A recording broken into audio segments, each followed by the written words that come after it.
সূর্য অস্তের একটি ছবি মাতলা পারে এক অভিনব দৃশ্য।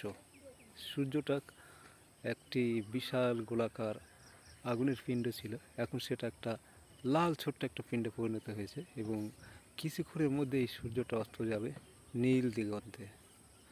বিশাল এক বনরাশি, তার সামনে মাতলা নদী এবং মাতলার পার, এবং এই পার ঘেঁষেই সূর্যটার অস্ত যাওয়া এক অপূর্ব দৃশ্য।